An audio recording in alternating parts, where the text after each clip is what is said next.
So hello and welcome to the Clinical Liver Disease video series. CLD is an official digital learning publication for the ASLD. I'm Dr. Justin Boyke, Assistant Professor of Medicine at the Department of Gastroenterology and Hepatology at Northwestern University, and Associate Editor for CLD.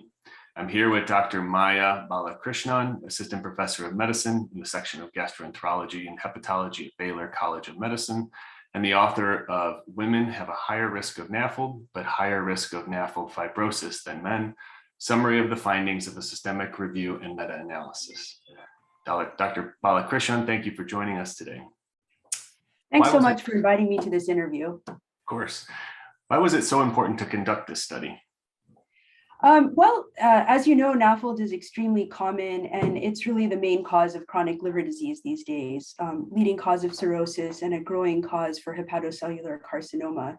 So it's really important to understand the trends and risk factors for progressive disease, non-alcoholic steatohepatitis, and NAFLD fibrosis, as their implications for how we screen populations and even potentially for pharmacologic targets. So I became interested in looking at whether biologic sex is a risk factor for NAFLD progression, really based on my clinical observations. So like probably you, I take care of a lot of patients with NAFLD, and I noticed that I'm a general hepatologist. I'm not a transplant hepatologist. So in my general hepatology clinic, I noticed that more women seem to present with advanced fibrosis than men. But this could have just been the uniqueness of my clinic, the population that's referred to my clinic. So I looked into the published literature, but I couldn't find any summary data to verify my anecdotal observation one way or the other. I did find many single center studies, reporting different prevalence rates in men and women. Some suggested that maybe women have a higher risk, others maybe men. It wasn't clear. So this question really was ripe for investigation through a meta-analysis. Excellent, excellent. And it sounds like you probably weren't surprised by your findings in your meta-analysis then, based on your clinical observations. Yeah, so, yes and no. I mean, again, I wasn't sure whether, as clinicians, when we just serve a very specific population, you don't know if it has to do with the vagaries of the referral population you're taking care of. And women in general tend to seek care more than men, medical care more than men.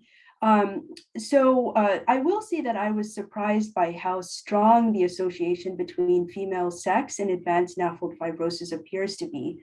So the main findings of our meta-analysis were the following. First, we found that the risk of NAFLD was not different between women and men in the general population. So if you go out there and screen people for NAFLD, it's not that women have more NAFLD than men.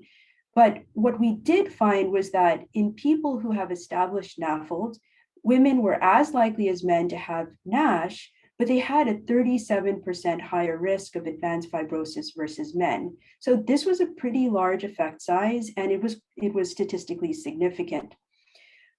Furthermore, we found that age is an important modifier of fibrosis risk. So when we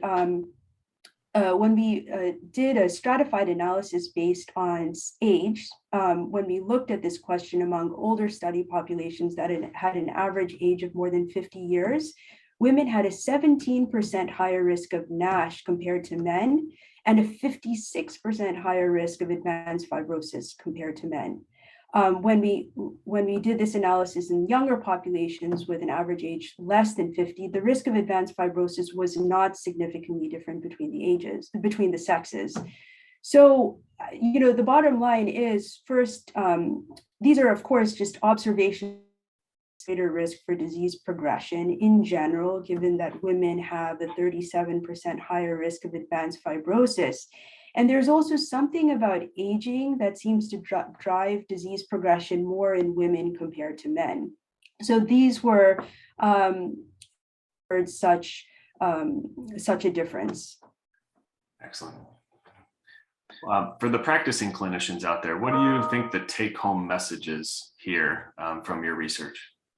Of course. So, historically, when we've thought about chronic liver disease from viral hepatitis, like hepatitis C and hepatitis B, And even alcohol, we've always thought of men as being more prone to having liver disease, first of all, and having more progressive liver disease.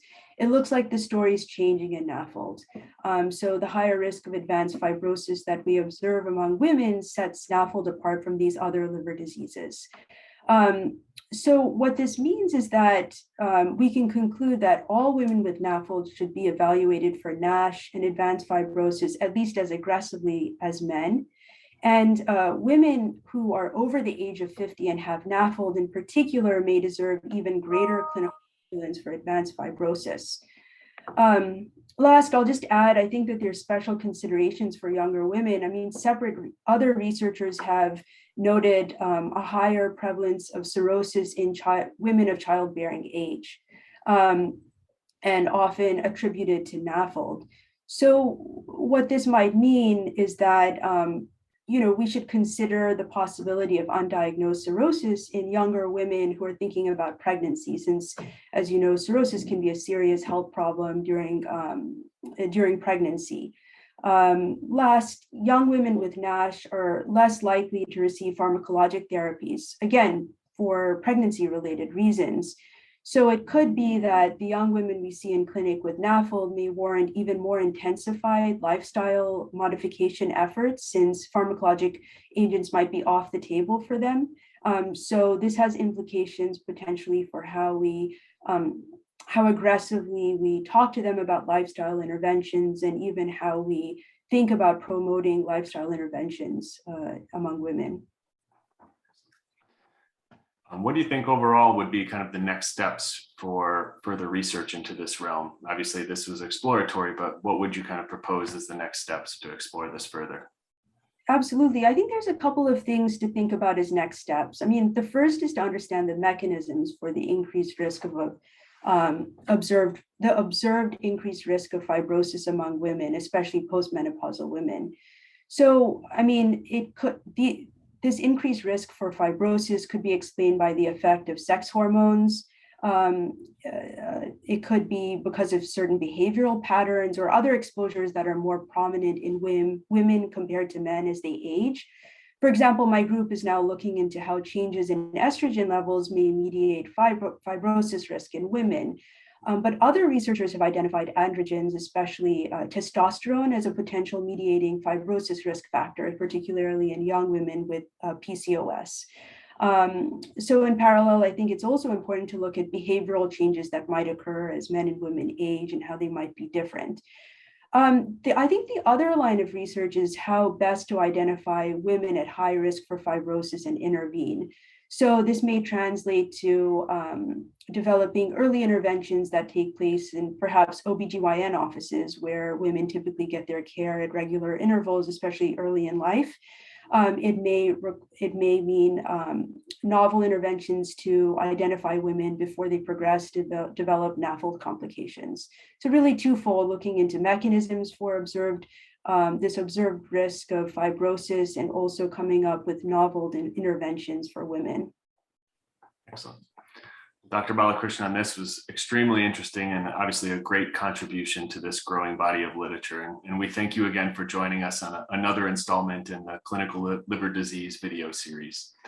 And to the audience, thank you for joining us. And on behalf of all of us at the CLD team, I hope you found this video interview very helpful and useful. And for more information about this article and others, please visit us at www.cldlearning.com. And thank you again for watching. Thanks so much. Bye-bye.